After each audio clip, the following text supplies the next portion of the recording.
아멘. 요한복음 14장 내일 큐티 본문 보겠습니다.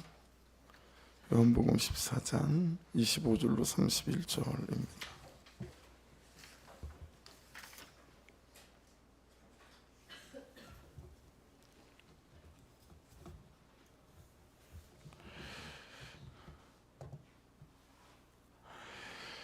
아, 14장 이전까지 쭉 지금 13장부터는 제자들을 가르치시는 거잖아요. 네, 제자들에게 집중해서 그래서 13장, 14장 전체의 결론 같은 부분이에요. 오늘 지금 우리 내일 큐티 본문은 그래서 13장과 14장을 요약한 결론의 부분이다라고 생각하시고 말씀을 보시면 됩니다. 25절 제가 먼저 읽을게요. 내가 아직 너희와 함께 있어서 이 말을 너희에게 하였거니와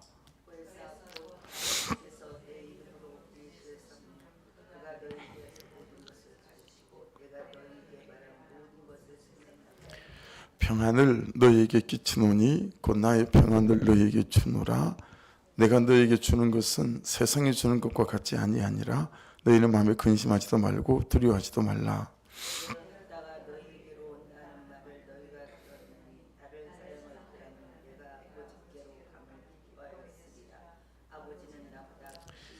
이제 일이 일어나기 전에 너희에게 말한 것은 일이 일어날 때 너희로 믿게 하려 함이라.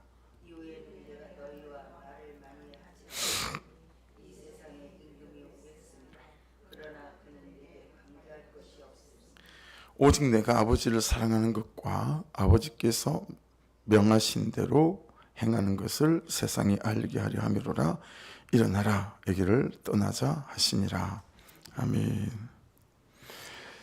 25절 말씀 보십시오. 내가 아직 너희와 함께 있어서 이 말을 너희에게 하였거니와 이게 말씀을 몇 번 이렇게 반복해서 이 구절을 좀 읽다 보면 이런 거죠. 여러분 주님이 3년 동안 공생 3년 동안 제자들에게 다 가르칠 수 있었을까요? 네. 같이 먹고 자고 하긴 했지만 그죠? 3년 동안 제자들에게 다 가르칠 수 있지는 않았을 거예요. 그렇죠? 여러분 그러면 3년 동안 주님이 다 가르치신 것들을 제자들은 다 제대로 알아들었을까요? 여러분들은 예수 믿은 지 얼마나 되셨어요?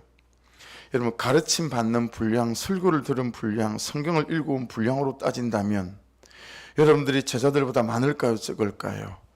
훨씬 많겠죠. 훨씬 많을 거예요. 훨씬 많은데 여러분 다 배우셨습니까? 아니면 배우신 것들, 읽으신 것들, 들으신 것들이 다 깨달아지십니까? 그것들이 다 내 삶이 되고 그것들이 내 인격이 되고 다 그러십니까? 예. 그게 잘 그렇지가 않잖아요. 그죠? 베드로 같은 경우에도 예수님을 3번씩이나 부인하고 닭이 꼭 끼워 3번 울 때 예수님 말씀이 생각나서 담벼락 밑에서 막 통곡하고 울잖아요. 예. 내가 무슨 사람을 낚는 어부야. 내까지 게 주제 파해야지. 나 그냥 고기 잡으러 갈란다. 그리고 갈릴리 바닷가로 고기 잡으러 가버리잖아요. 그러니까 나도 갈란다 그러고 여러분 그냥 다들 가버려요. 그렇죠?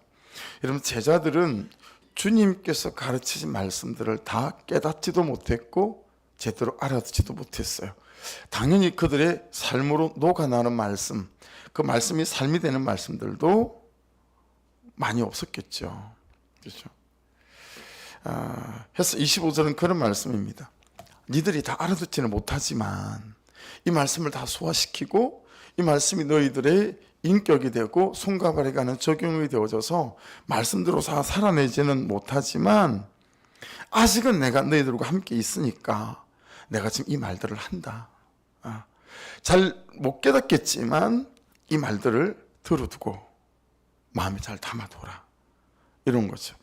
여러분 제자들이 예수님 말씀을 들으면서 3년 동안 요즘처럼 노트북 들고 다니면서 막 노트북을 쳤을까요? 그것도 아니잖아요. 여러분 노트 들고 다니면서 막 필기한 제자가 있었을까요? 없는 것 같아요. 그렇죠? 그러니 여러분 생각해 보세요. 오늘날 우리에게 전해진 이 말씀들은 제자들을 통해서 이 말씀들은 여러분 정말 제자들의 기억에 또렷이 남아있는 그런 말씀들 아니겠습니까? 그렇죠. 굳이 마태복음이 있는데 왜 마가복음이 있을까? 마가복음이 있는데 왜 또 누가복음이 있고 요한복음이 있을까? 여러분, 어떤 건 AD 한 50년에 쓰여졌고 어떤 건 AD 한 70년에 쓰여졌고 약간 시기가 달라요. 어떻게 되겠어요? 가장 먼저 쓰인 성경과 뒤에 쓰인 성경을 서로 보면서 어떻게 되어지는 거예요? 서로가 다 확인하는 거죠. 주께서 말씀하신 그대로인데, 주께서 말씀하신 그대로인데, 다 여러분 적어도 예수님의 공생에는 관점은 달라요. 유대인들에게 쓴 메시지가 있고 다 관점은 다르지만 여러분, 그 당대 제자들이 전부 다 보면서 확인하지 않았겠어요? 그렇죠? 예수께서 말씀하신 가장 우리에게 전달되어서는 선별된 엑기스, 꼭 그런 것들, 가슴에 남아있는 것들이. 그래서 여러분, 저도 제 스승이었던 조두만 목사님께 그 교수님께 배웠던 거, 그 중에서도 항상 제 가슴에 제 정체성을 만든 그 가르침들을 이렇게 여러분들하고 나눌 때가 있잖아요. 제가 신학교 때 그만한 스승을 만나지 못했다면, 물론 책으로 만난 스승이 있죠. 로렌 커닝햄 같은 그런 분들, 달라스 윌라드 같은 그런 분들, 또 최근에는 이제 또 여러 책으로 만나는 스승이 있죠. 그렇지만 저한테 직접 가르침을 준 그런 제 스승들의 가르침들이 가슴에 남아 있는 게 있잖아요. 그분 것들을 많이 필기했지만 필기해 있는 게 그게 언제적인데요? 없어요. 하지만 가슴에 남아 있는 것들이 있죠. 그런 것들이 우리에게 말씀으로 다 전해지고 있는 거다라고 하는 거죠. 주님이 가르침의 씨앗을 뿌리긴 했지만 그 가르침들은 당시 제자들의 마음속에서 잠들고 있는 거예요. 잠들고 있는 거예요. 여러분의 그 마음 안에도 마찬가지예요. 이 잠들고 있는 말씀들이 있거든요. 네. 제자들 입장에서는 듣기는 들었는데 깨달아지지도 않고 당장 필요해 보이지도 않고. 네. 그런데 주님은 지금 내가 전한 말씀이 반드시 씨가 되어져서 싹이 나고 잎이 나고 꽃이 피고 열매 맺는 날들이 올 것이니까, 야, 절대로 낙심하지 말고 이 들은 말씀을 붙잡고 잘 살아야 된다. 이 말씀이 25절인 거예요. 여러분들이 마트에 가게 되면 당장 그날 필요한 것들을 사시잖아요. 당장 필요 없는데 너무 싼 거예요. 평소에 알고 있는 가격보다 막 50% 세일을 한다 그러면 정말 마음이 가지만, 그래도 그냥 참는 분들도 많잖아요. 그죠? 당장 필요 없는 거니까. 그죠? 그런 것처럼 여러분, 이 말씀 하나하나들이 나와 관련이 없는 것 같지만, 여러분 29절 보실래요? 이제 일이 일어나기 전에 너희에게 말한 것은 일이 일어날 때 너희로 믿게 하려 함이라. 우리가 이걸 어떤 식으로 표현하고 있어요? 들어둔 말씀이 있으면 여러분, 삶의 현실이 닥칠 때 깨닫게 되어지게 되고 들어둔 말씀이 우리를 지키는 역사가 나타나게 될 줄 믿습니다. 들어둔 말씀은 어디 안 가요. 어디 안 간다라고 하는 것이죠. 그러니까 아무것도 아닌 것 같고 아무것도 없는 것 같은데 사실은 이 말씀 안에 다 있다라고 하는 거죠. 힘도 있고, 그리고 위로도 있고, 이 말씀 안에 능력도 있고, 이 말씀 안에 치유도 있고, 다 있지만 당장 지금 너희들 눈에는 아무것도 아닌 것처럼 보일 뿐이다라고 하는 거예요. 근데 이게 아무것도 아닌 게 아니라 이게 힘이 되게 만들고 능력이 되게 만드는 어떤 것이 있다, 어떤 계기가 있다. 이제 이걸 지금 말씀하기 시작하시는 거 아니겠어요? 그죠? 얼마 전에 그런 뉴스 하나를 봤어요. 한 일주일째 되지 않은 것 같은데, 할아버지부터 그냥 듣기를 그렇게 들어서 이 손주가, 야, 이건 네 할아버지가 또 그 할아버지가 또 그 할아버지가 그렇게 계속 전해 내려오는 건데, 야, 이거 계속 잘 갖고 있어야 된다. 이거 갑오 같은 거야. 근데 이 손자가 어느 날 궁금해진 거예요. 아무리 봐도 요만한 그냥 종이에 이게 피니까 이만해지는데 편지 봉투보다 조금 더 크더라고요. 피니까 이만해요. 근데 정말 제가 봐도 이렇게 허접해 보여요. 이게 뭐라고? 할아버지 때부터. 그래서 여러분 너무 궁금해가지고요. 이걸 이제 감정하시는 분들이 있잖아요. 그 감정하시는 분들한테 이걸 가지고 간 거죠. 그런데 감정을 받아보니까 감정평사가 감정을 하더니 이거 10억 주고 나한테 팔으라고 그렇게 얘기하더라는 거예요. 정말 자기는 단돈 10,000원도 못 받을 줄 알았는데 이 감정평가사가 여러분 10억 주고 팔으라고 그러면 제대로 임자만 나면 10억이 아니라 훨씬 더 받을 수 있지 않겠어요? 그렇죠? 그렇게 값어치가 있더라는 거예요. 여러분 이 말씀들이 아무것도 아닌 것 같으나 한 말씀이 그렇죠? 어느 순간 우리 인생 전체를 뒤집어 놓고 살리는 그런 놀라운 말씀이 된다라고 하는 거죠. 주님의 가르침이 당장 이해는 되지 않지만 또 다른 보혜사, 학자들은 여러분 이 또 다른 보혜사라고 하는 걸 어떤 식으로 재밌게 표현하냐면 내면의 교사 이렇게 표현합니다. 내면의 교사. 이 내면의 교사라고 부르기도 하거든요. 이 내면의 선생님이 오셔서 그 말씀을 깨닫게 하시는 거예요. 어느 순간. 그리고 깨닫게 하신 말씀 때문에 마음에 확 불을 지르는 거예요. 그래서 결단하게 하는 거예요. 결심하게 하는 거예요. 예. 그러면서 용기가 나는 거죠. 그렇죠? 그러면서 어떤 새로운 삶의 전환점들이 운명의 전환점들이 시작되어지는 거죠. 여러분 성경에 있는 분들이 다 그런 분들이잖아요. 그리고 우리 한국 교회사에 있는 분들이 다 그런 분들이잖아요. 그래서 제가 교회사 이렇게 역사를 좋아하니까 제가 학부에서도 교회사를 들었고 대학원 과정에서도 교회사를 또 들었거든요. 근데 여러분 이 교회사를 들으면서 참 재밌는 게 많이 있어요. 그 중에 하나가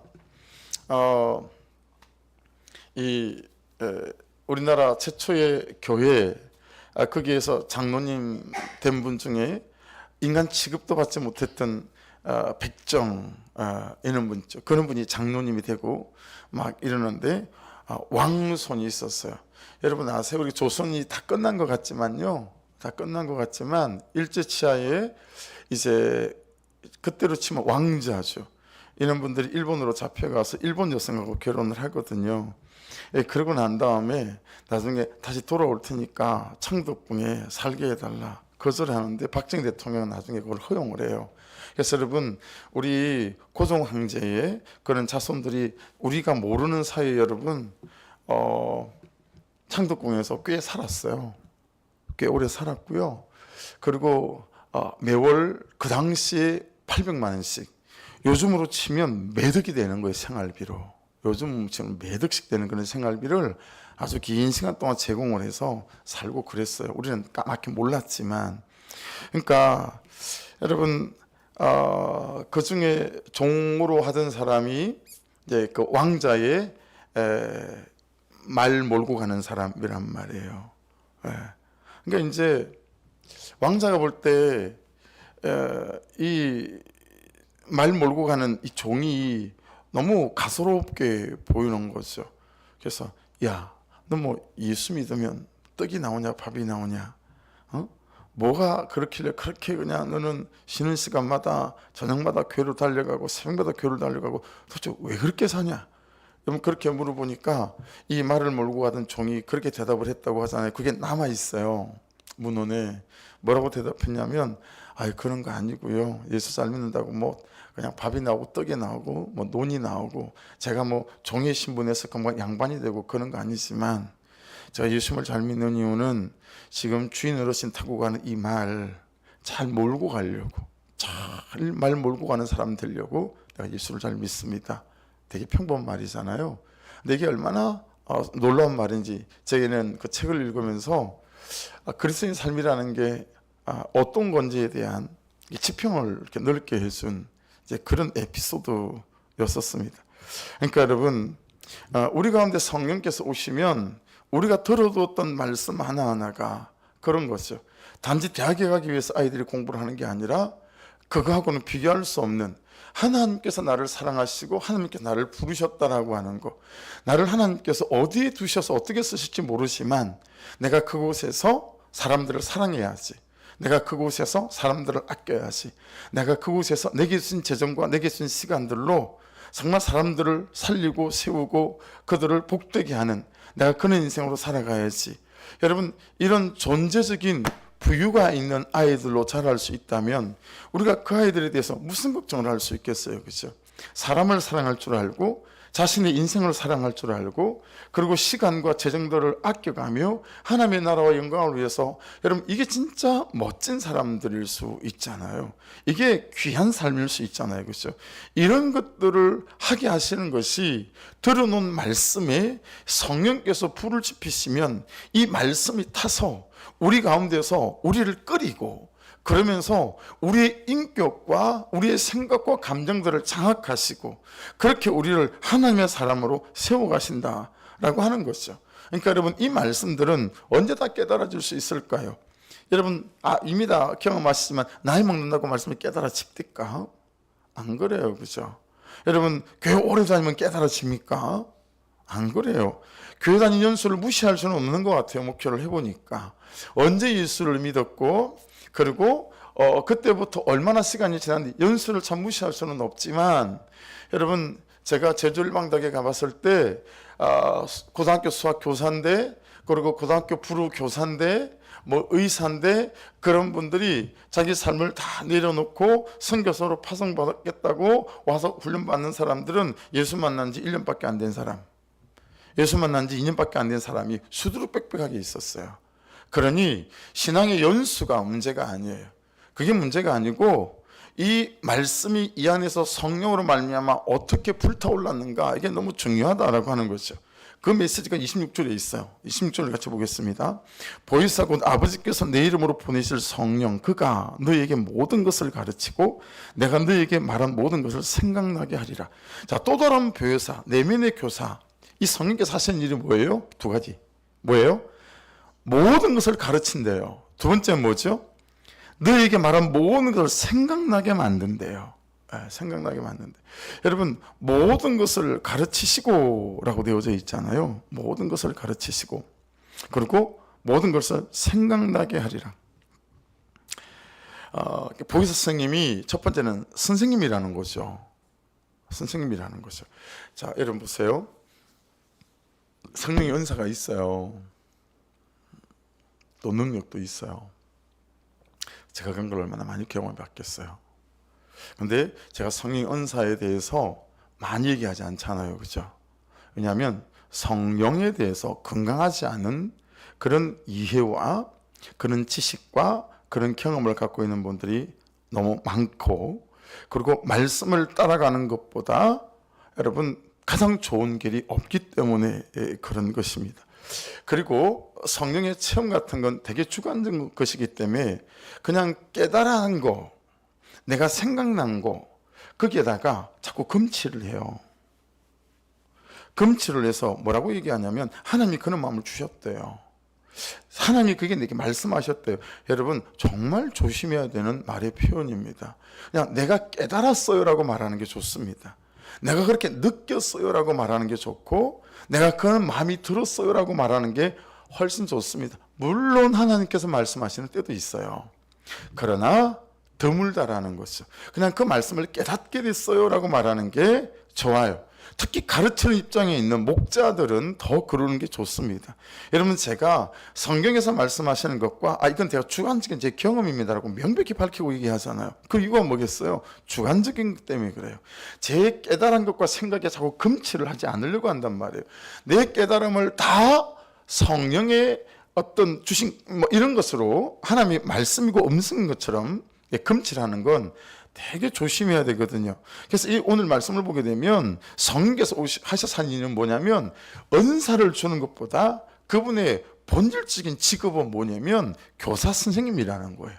가르치시는 거라는 거예요. 이걸 디다스코 이렇게 원어로 표현하고 있습니다. 두 가지 뜻이 있어요. 잘 들어보세요. 한 가지는 어떤 사람으로 하여금 어떤 것을 받아들이게 하다라는 것입니다. 여러분 이게 되게 중요한 메시지예요. 어떤 사람으로 하여금 어떤 것을 받아들이게 하다.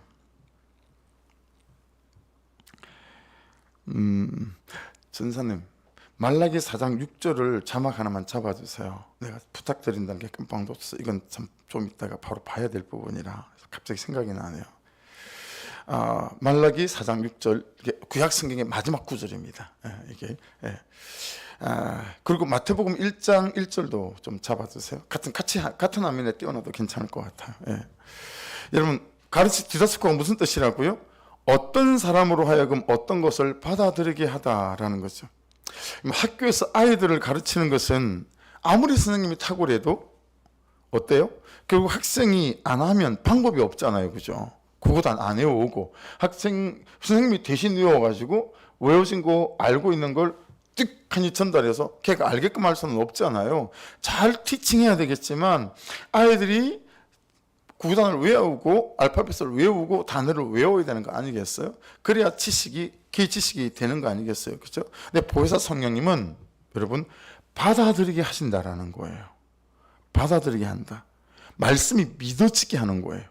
예수가 믿어지게 하는 거예요. 말씀이 깨달아지게 하는 거예요. 진짜니? 이게 되게 한다라는 거예요.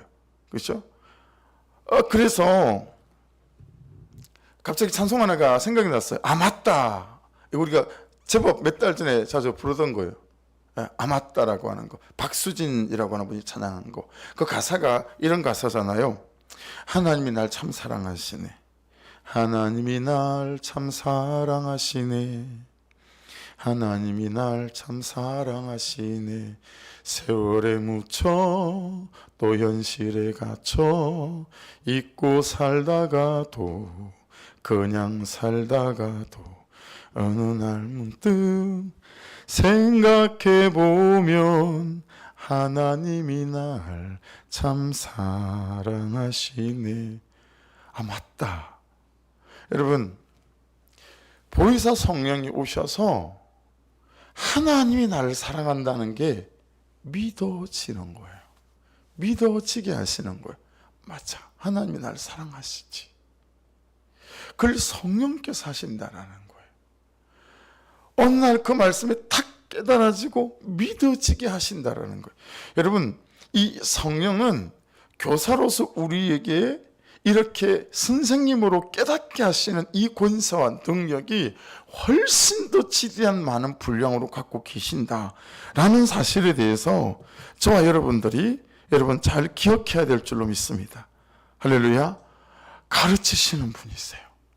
생각나게 만드시고 깨닫게 만드시고, 그렇게 해서 어느 날 그냥 믿어지는 거예요. 그게 왜 여러분 목장 중에 그런 분 없으세요? 잘 안 믿어서 믿고 싶은데 안 믿어진다고. 청년들 중에는 여러분 학생들 중에는 그런 아이들을 많이 만납니다. 목사님 제가 믿고 싶거든요. 근데 안 믿어서요. 이제 어떻게 대답해야 되겠어요? 여러분 그 사람들이 뭐 해야 되는 거죠? 정말 성령 세례받기로 사모하고 기도해야 된다라고 하는 거죠. 그런데 그 사람들은 어떻게 생각해서 안 믿어지기 때문에 어쩔 수 없다라고 생각하는 거예요. 안 믿어지는 거 어떻게 하겠냐라는 거예요. 그러니까 정말 여러분 예수 그리스도에 대해서 믿을 마음이 없는 중심인 거죠. 그러니까 우리의 중보는 어떤 거냐면 참 교회 안에서 중간중간 그 생각이 들어요. 진짜 한 3개월에 한 번씩은 여러분 우리 교회는 교회적으로 합의를 보고 뭐 한 달이 길면 2주가 길면 일주일이라도 집중적으로 한 달에 첫 주 한 주간은 그냥 성령을 사모하는 주간. 괜찮지 않아요? 저녁마다 성령을 위해서만 기도하는 거예요. 별로 생각이 없구나. 그래서 그럼 마시고 뭐 어쩌겠어요. 뭐 안 하겠다는 방법이 없는 거죠. 근데 마음이 있으시죠, 그죠? 마음이 있으시죠. 그러면 괜찮겠다 싶어요. 3개월에 한 번씩은 일주일 저녁은 그냥 그때는 여러분 목장 중에 새로 들어온 분들 중에서 안 믿어서요. 그러면 이제 맥살을 자꾸 끌고 오는 거죠. 뭐 어떻게 구워서 앉든. 그래서 그냥 일주일 지나면 믿어져요.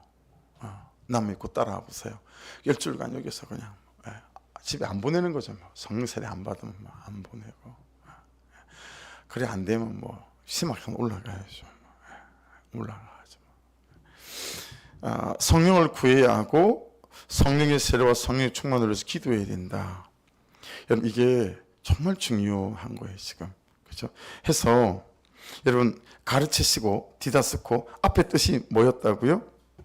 앞에 뜻이 어떤 사람으로 하여금 어떤 것을 받아들이게 하다. 그렇죠? 믿어지게 하고 말씀이 깨달아지고 하나님이 날 사랑하신다는 게 맞다. 이게 막 갑자기 불처럼 막 들어오는 거예요. 근데 또 하나 디다스코 갖고 있는 뜻이 뭐냐면 받아들이기 위하여 반복해서 손을 뻗치다라는 뜻을 갖고 있어요. 그럼 여러분 이게 되게 해석이 되지 않아요? 그러니까 디다스코 가르치다, 이건 선생님이라고 그랬죠. 근데 선생님만 있는 게 아닌 거예요. 그게 선생님 플러스 제자의 역할이 함께 있는 거죠. 그러므로 여러분 정말 받아들이기 위하여 반복해서 손을 뻗치다. 제게 성령의 충만을, 첫 번째는 성령 세례지만 그 다음부터 성령 충만이니까 제게 성령 충만을 주세요. 그러니까 여러분, 저와 여러분이 정말 절절한 마음으로 새벽을 깨울 때마다, 큐티할 때마다, 여러분 집에서 큐티하면 어떻습니까? 무릎 딱 꿇고 방석 깔고 그리고 손 들고, 주여 오늘도 말씀 앞에 습니다. 성령으로 오셔서 이 말씀이 깨달아지게 하시고, 하나님 이 성령으로 말미암아 이 말씀이 정말 나에게 주시는 말씀이 되게 도와주셔서, 여러분 그렇게 기도하면서 예배할 때마다 두 손 들고 정말 이거 이대로 받아들이기 위하여 반복해서 손을 뻗치다. 받아들이기 위하여. 그러니까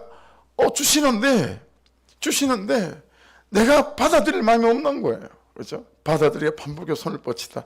여러분 말씀이 그러하니 받아들이기 위하여 반복해서 손을 뻗치실 때 하나님 그분께서 우리에게 허락하신 은혜가 있게 될 줄로 믿습니다. 그렇죠? 예. 그래서 여러분 18절 말씀을 다시 한번 되돌아가 볼게요. 18절 말씀 되돌아가 보면 내가 너희를 고아와 같이 버려두지 아니하고 너희에게로 오리라 그렇게 말씀하셨잖아요. 그렇죠? 이것이 예수님이 우리를 향한 마음 아니겠습니까? 내가 너를 혼자 두지 않기 때리는 거예요. 내가 너를 혼자 두는 법은 없다라고 하는 거죠. 정말 예수님이 우리를 향한 절실함이 보이고 작정하신 마음이 다 읽히잖아요. 왜 그러실까요? 왜 예수님은 여러분 우리를 혼자 두지 않기로 결정을 하셨을까? 이게 사실은 이제 하나님의 결정이시기도 하시지만, 그 말라기 4장 6절 전사님 한번 띄워봐 주시겠어요? 자, 이 말씀을 한번 보세요. 전사님, 그리고 지금 보시면서 전사님 그 돌이키게 하고 있죠. 그 아버지의 마음을 자녀에게로 돌이키게, 그 빨간 걸로 한번 바꿔봐 주시겠어요? 돌이키게, 첫째 줄에 있는 거. 그리고 두 번째 줄에 있는 것도 빨갛게 한번 바꿔봐 주실래요? 자녀들의 마음을 그들의 아버지께로 돌이키게, 거기도 빨간 걸로 한번 바꿔봐 주시겠어요? 자, 그리고 다시 읽어보십시다.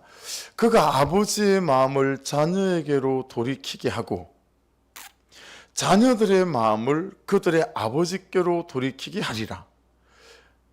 만일에 if 구절이에요. 이렇게가 만일에 돌이키지 아니하면 두렵건대 내가 와서 저주로 그 땅을 칠 수도 있기 때문이다. 그 인생이나 그의 삶을, 그런 메시지예요. 여러분 이 말씀을 잘 보시게 되면 어떤 아버지의 마음이 자녀에게서 돌아섰나 봐요. 그쵸? 말씀을 보면 그 내막을 자세히는 몰라도 부모가 자식에게서 마음이 돌아설 정도면 그 자식이 얼마나 망나니 같은 삶을 살았는지 미루어 짐작하고도 남겠죠. 그렇지 않다면 어떻게 부모가 자식에 대한 마음을 끊어낼 수 있겠어요? 이게 안 되는 일이잖아요. 그런데 여러분 이건 또 뭡니까? 자녀들의 마음을 그들의 아버지께로 돌이키게 하리라. 그 말씀을 그대로 쓴 사람 장군가만 잠깐만 띄워넣어 주시겠어요? 자녀들의 마음을 그들의 아버지께로 돌이키게 하리라. 여러분 자녀들의 마음도 아버지에게서 돌아섰어요. 그런데 여러분 차이가 있어요.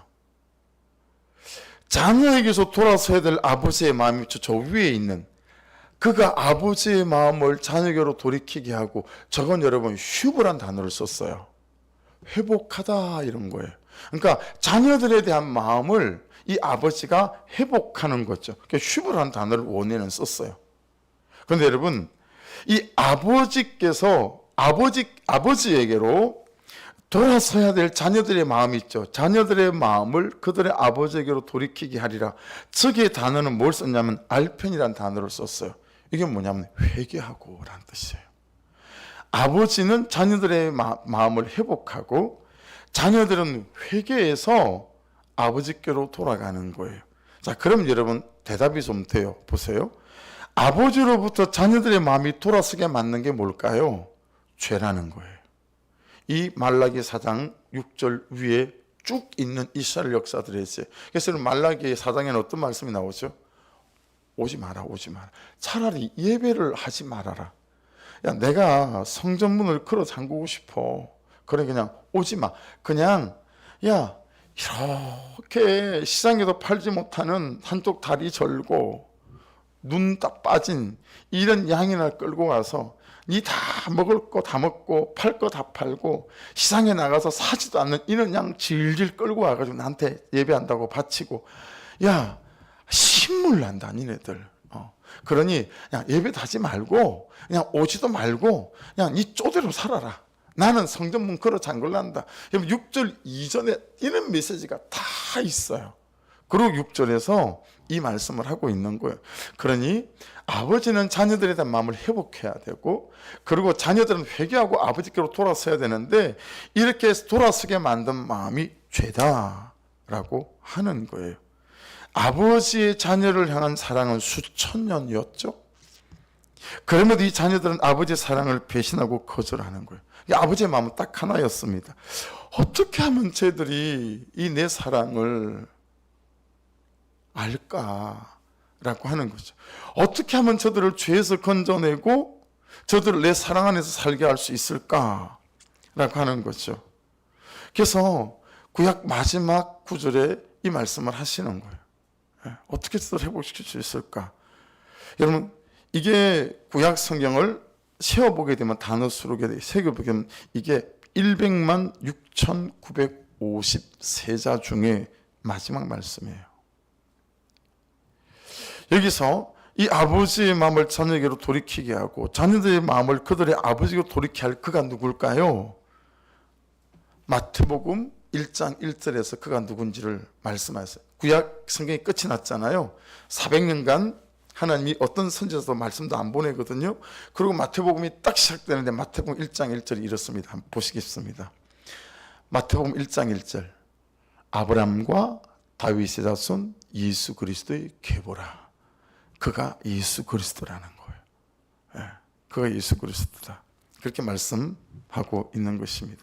이게 여러분 신약성경 31만 5,578자 중에 첫 말씀이에요.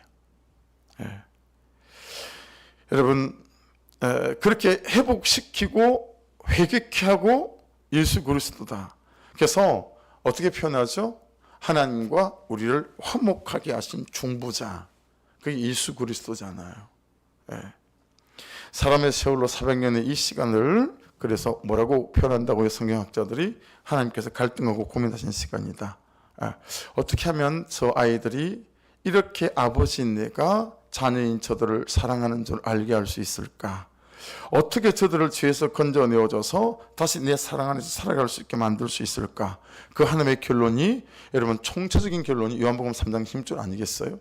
하나님이 세상을 이처럼 사랑하사 독생자를 주셨으니 이는 그를 믿는 자마다 멸망치 않고 영생을 얻게 하려 하심이니라. 그렇게 말씀하시는 거예요. 그렇게 하나님은 죄인인 우리를 예수 그리스도를 통하여 구원의 길을 열어주신 줄로 믿습니다. 이 제자들 앞에서 주님께서 고별 설교를 하시는 예수님은 그렇게 우리 죄를 위해 죽으실 것이다. 그리고 내가 부활할 것이다. 그리고 성천할 것이다. 근데 이들을 혼자 둘 수가 없는 거예요. 그래서 내가 너희를 고와 같이 버려두지 않냐고 너희에게로 오리라. 이게 여러분 예수 그리스도의 우리에 대한 마음이다라고 하는 거죠. 내가 너를 혼자 두지 않을 거다. 더 이상 종로로 타는 너희로 살아가지 않게 만들 것이다. 그러면서 여러분 15절에서 우리가 보았듯이 또 다른 보혜사를, 아버지께서 약속하신 또 다른 보혜사를 내가 너희에게 보내게 될 거다라고 말씀하신 것입니다. 예수님은 처음 오신 보혜사고, 그리고 성령님은 또 다른 보혜사라고 성경이 우리에게 말씀해 주고 있습니다. 그래서 여러분 오늘 26절 다시 같이 한번 읽겠습니다.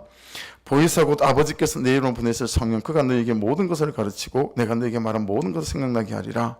해서 여러분 우리가 사모하고 구하고 간절하고 절실해야 될 게 너무 분명해지는 거죠.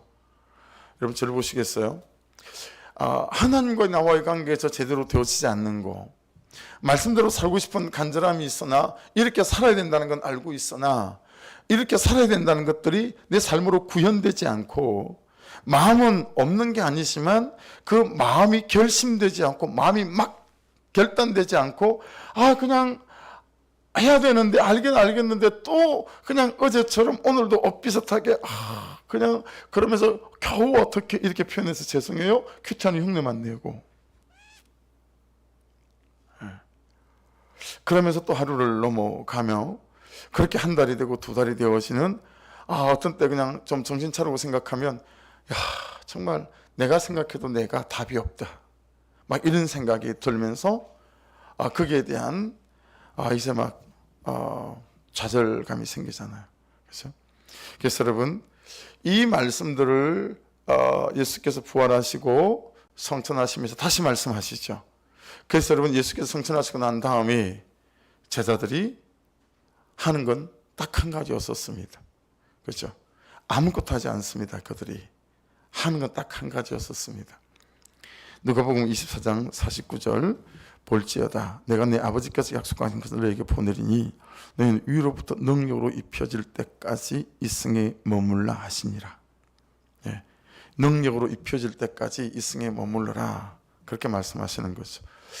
여러분 만일에 여러분이 오토바이예요, 승차예요, 여러분이 말이죠. 집에서 출발하려고 하는데 기름이 없어요. 뭐 하시겠어요? 기름부터 채워야 되잖아요. 만일에 전기자동차라 그러면 배터리 팩부터 충전해야 될 거 아니겠어요? 그래 움직일 거 아니에요, 그죠?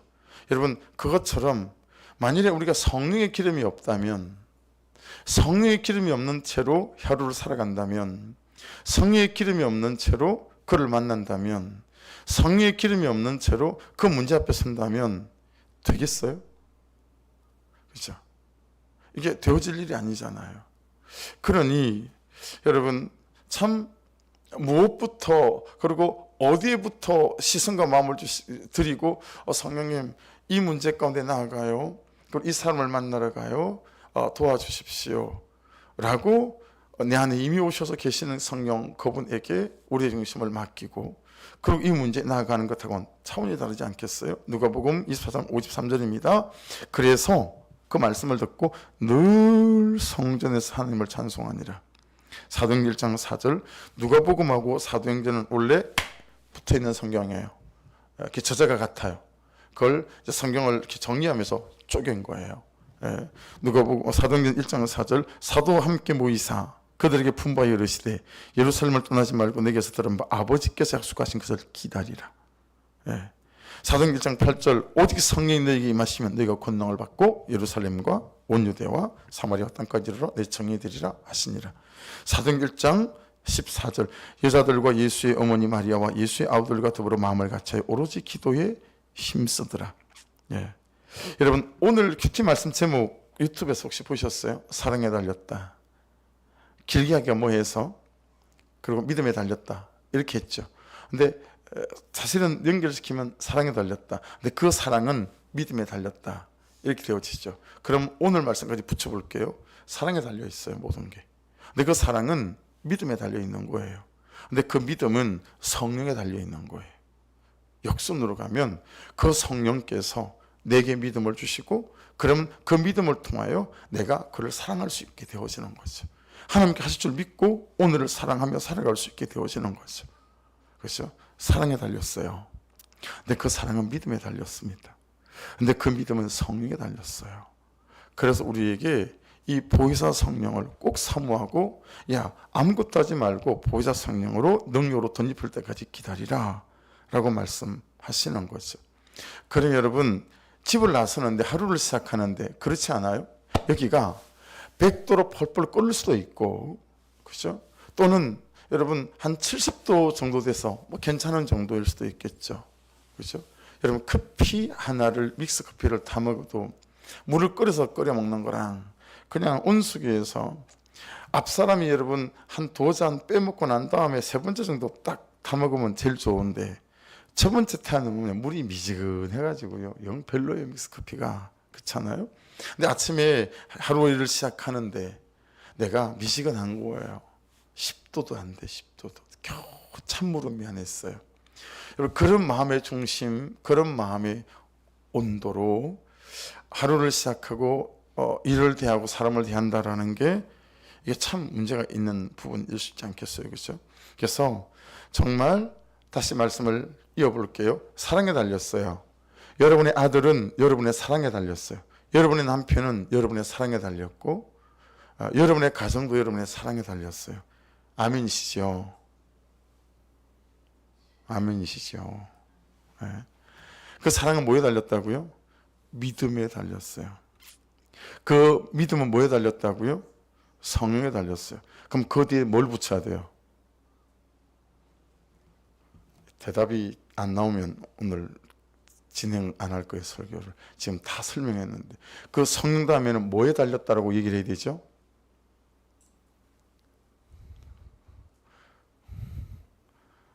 얘기해요, 빨리. 기도에 달린 거죠.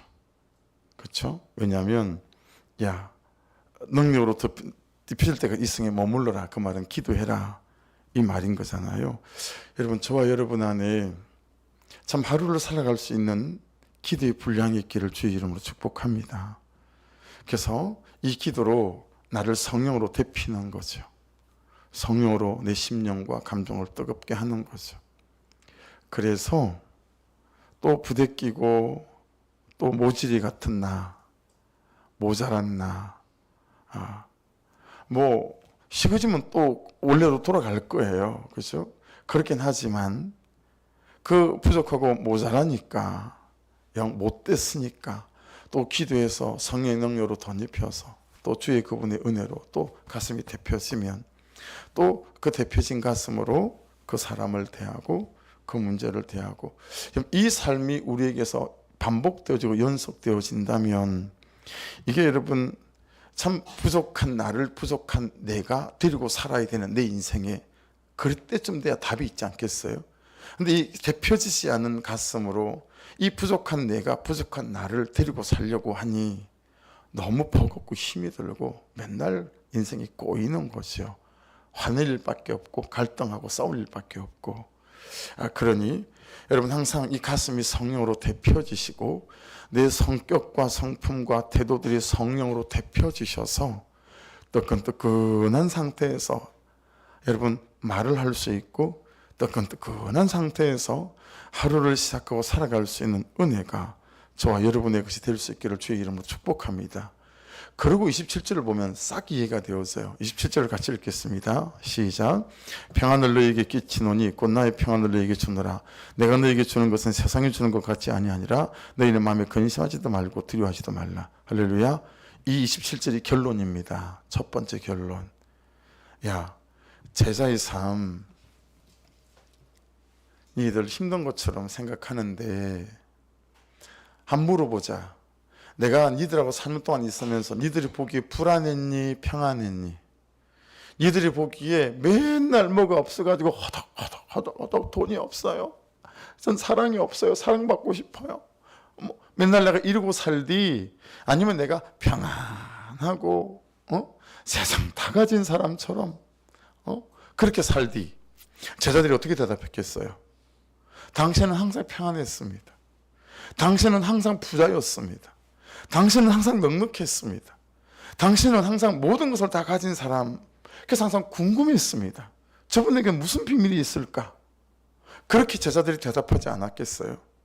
자, 우리로 돌아보십시오. 여러분들이 저를 볼 때는 저는 어떠세요? 어떠세요? 여러분, 계속해서 목회를 하니까 비극을 할 때가, 기억에 남아있는 비극을 할 때가 몇 번 있어요. 아주 수치스러운 기억이죠. 형님을 찾아갔을 때도 그랬고, 계속해보니까 부교육자를 할 때 있던 데마다 잘 부응했고, 주변에서 맨날 잘한다 막 이런 마귀 소리나 듣고 이제 이래 놓으니까 개척하면 금방 뭐가 될 줄 알았죠. 근데 개척하고 보니까 저는 아무것도 준비가 안 되고 인간도 덜된 인간이더라는 사실을 그때 깨닫게 된 거죠. 사실 인간이 덜된 인간이 됐다는 거는 그때 못 깨달았어요. 큐티하기 전까지 잘 못 깨달았죠. 싹군 목사인 줄 몰랐죠. 괜찮은 목사인 줄 알았고 괜찮은 목사라는 소리를 들었고 뭐 그랬죠. 근데 알고 보니 다 싹군 목사였죠. 부흥은 고사하고요, 생존해야 되더라고요. 제가 개척할 때 교회가 150개 개척하면 한 개가 살아남았어요. 149개가 문을 닫아야 되는 거예요. 그리고 한 개가 살아남는 거예요. 예. 여러분, 우리 교회가 크지 않잖아요.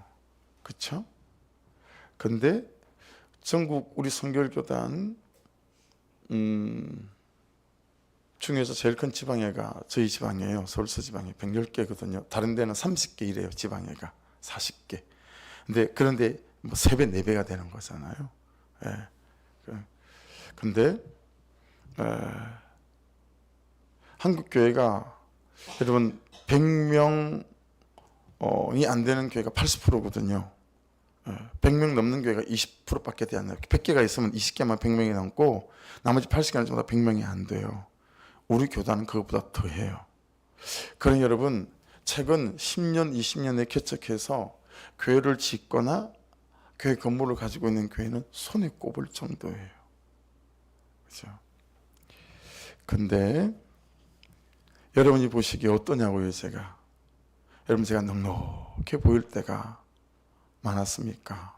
뭐가 저렇게 그냥 저렇게 뭐가 불안해 보이고 저렇게 안 돼 보이고 찌질해 보이고 이럴 때가 더 많았습니까?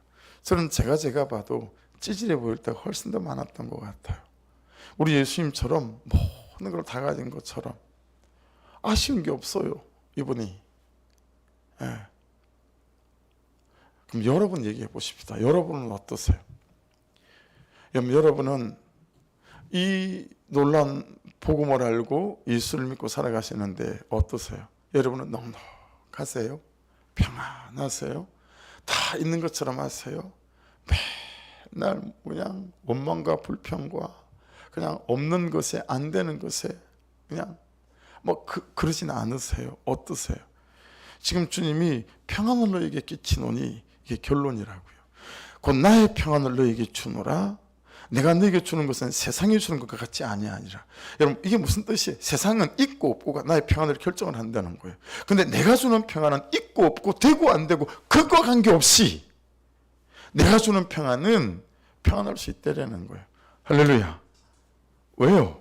성령께서 우리에게 오셔서 역사하시는 것이기 때문에. 그래서 세상하고 달리 되고 안 되고 그게 관계없이 있고 없고 그거 관계없이 너희는 마음에 근심하지도 말고 두려워하지도 말아라.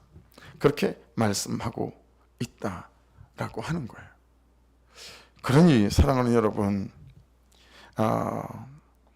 이 성령께서 하시는 일은 그렇게 우리를 가르치시고 또 주의 말씀들을 생각나게 하셔요. 그렇죠? 그렇게 해서 우리를 존재적으로 부유케 하시는 거죠. 왜 그래요? 성령이 오시면 회개케 하시니까. 예. 여러분, 회개케 안 하고는 통해와 자복이 없이는 여러분 우리 안에 평안이 깃들일 수가 없는 거죠. 내 죄가 보이고 내 죄와 직면하며 죄된 나의 삶과 직면하여 여러분 분수령적인 회개들이 우리 가운데 날마다 있기를 주의 이름으로 축복합니다.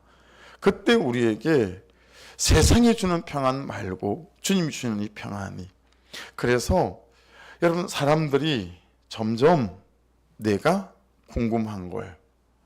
나보다 찌질하게 사는 것 같은데 왜 저렇게 저 사람은 저렇게 부유한 사람처럼 부족함이 없는 사람처럼 저렇게 평안한 거지?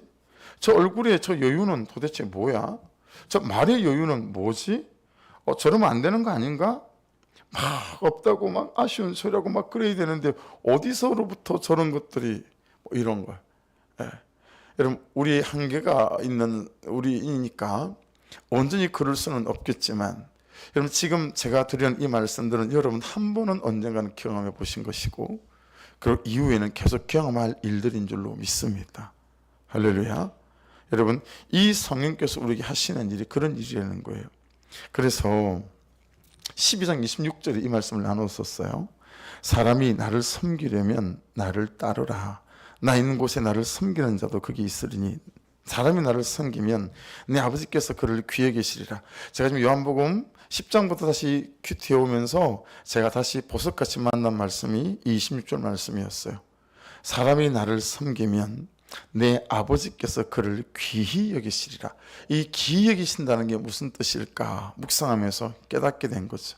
여러분 이 섬기려면 이게 무슨 뜻이었던지 기억나세요? 디아코네오라는 것이죠. 노잡이 또 노를 잡다라는 뜻이었어요. 그렇죠? 주인이 방향을 딱 결정하면 종은 주인이 정한 방향대로 노를 젓는 거예요.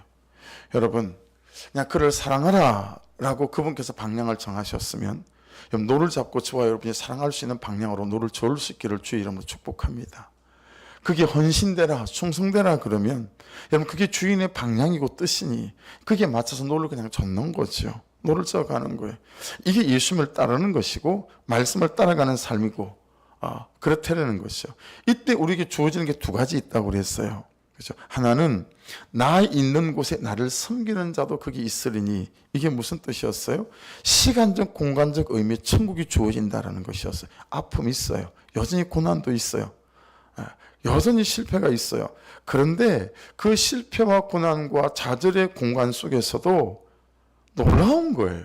세상은 줄 수도 없고 알 수도 없는 이 하나님이 나와 함께 있음으로 말미암아 내게 주시는 이 위로, 이겨냄, 이게 내게 있는 거예요. 그러니 여러분 세상 사람들을 볼 때는 이해 불가해요. 그렇지 않아요? 여러분 제 아들이 죽었을 때 그 다음날 휘파람 불면서 장례식장에 들어서는 나를 보고 제가 미쳤구나.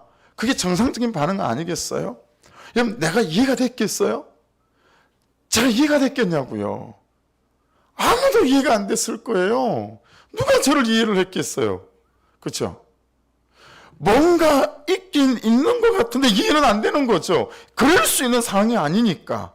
여러분 그것이 주님께서 원하시는 방향으로 노를 저으고 갈 때 그렇게 주의 성령께서 우리에게 행하시는 일이 되어질 줄로 믿습니다. 고난 속에 있지만 염려 속에 있지만 염려는 현실이고 고난은 사실이에요. 그런데 그 염려 사실 속에 있는 내가 그 주님이 함께 하시므로 말미암아 흔들리지 아니하고 그냥 감사함으로 받아내며 이 걸음을 가는 것이요.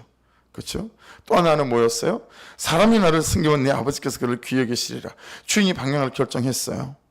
그럼 종은 주인이 결정한 방향대로 노를 쳤습니다. 그때 그 모습을 보시고 주님께서 나를 귀히 여기신다라는 거예요.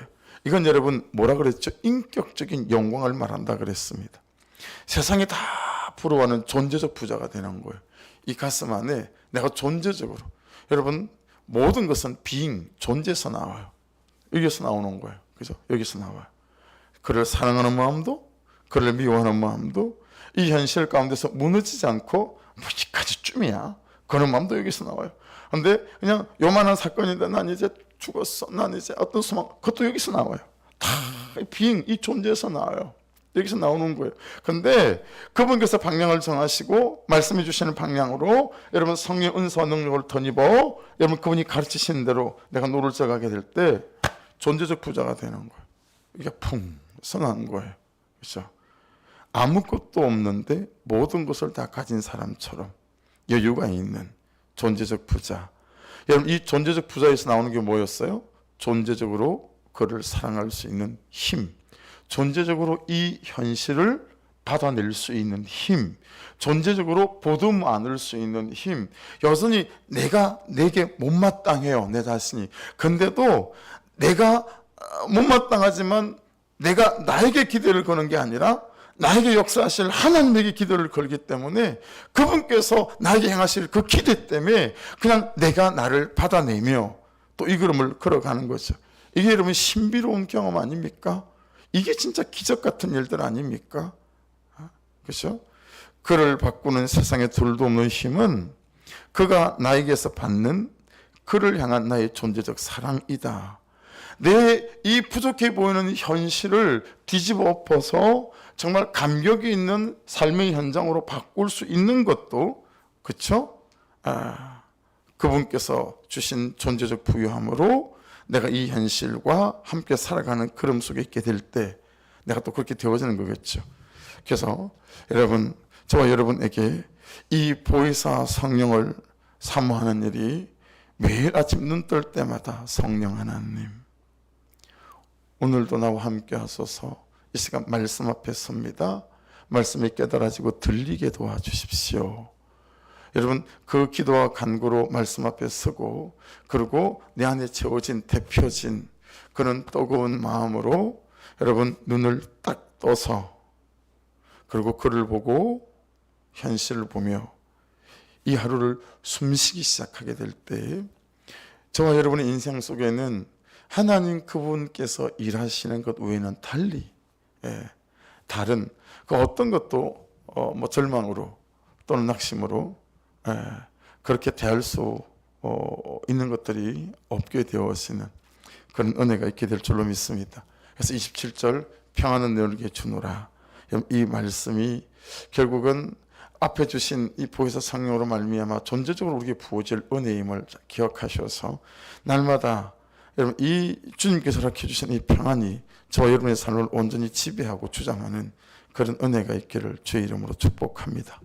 기도하겠습니다. 오늘 말씀 붙잡고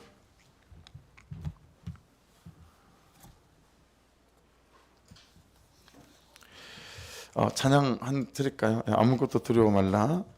그래서 오늘 이 찬양을 딱 맞아서 드리면 좋을 것 같아요. 아무것도 두려워하지 말고 이 밤에 주의 성령을 구하시는 은혜가 있기를 주의 이름으로 축복합니다.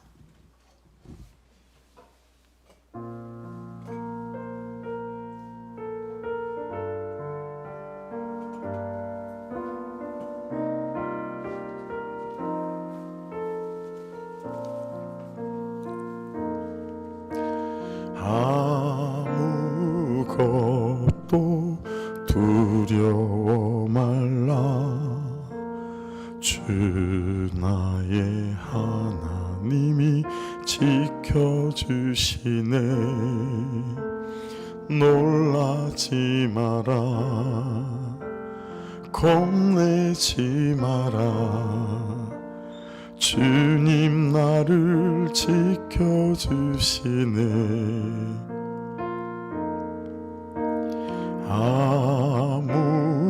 아무것도 두려워 말라. 주 너의 하나님이 지켜주시네. 놀라지 마라, 겁내지 마라. 주님 너를 지켜주시네. 내 맘이 힘에 겨워 지칠지라도 주님 너를 지켜주시네. 세상의 험한 풍파 몰아칠 때도 주님 너를 지켜주시네. 주님은 나의 산소, 주님은 너의 요새, 주님은 너의 소망, 너의 힘이 되신 여호와. 주님은 나의 산성이라고 고백하십시다. 주님은 나의 산소, 주님은 나의 요새, 주님은 나의 소망, 나의 힘이 되신 여. 한 번 더. 주님은 나의 산성입니다. 두 손 들고 찬양하겠습니다. 주님은 나의 산성, 주님은 나의 요새, 주님은 나의 소망, 나의 힘이 되신 여호와. 아멘. 아멘. 같이 기도하겠습니다. 오늘은 그냥 이 말씀 기억하시면서 이 기도 제목으로 그냥 계속 그냥 기도하겠습니다. 그리고 그냥 첫 기도에 친구들 앞으로 나오면 나도 기도하겠습니다. 이 시간 주여 한번 부르면서 기도하실 때 아버지 하나님 평안을 내가 너에게 주노라 라고 말씀하신 것이 나에 대한 주님의 아버지 결론이다 라고 말씀을 하게 주셨으니 아버지 이 밤에도 기도합니다. 충고합니다. 사랑에 달렸다고 내 남편이 내 자녀가 내 아내가 이 목장이 교회가 이 현실이 사랑에 달렸다고 그를 내가 사랑하는 것에 달려있다고 근데 그 사랑은 주님을 믿는 믿음에 달렸다고 근데 그 믿음은 나로 그렇게 살아가게 만드는 보혜사 성령의 그 역사 성령에 달렸다고 근데 그 성령은 정말 사모하는 마음 간절한 중심으로 기도하는 그 중심에 달렸다고 아버지 말씀해 주셨으니 이 밤에 기도합니다.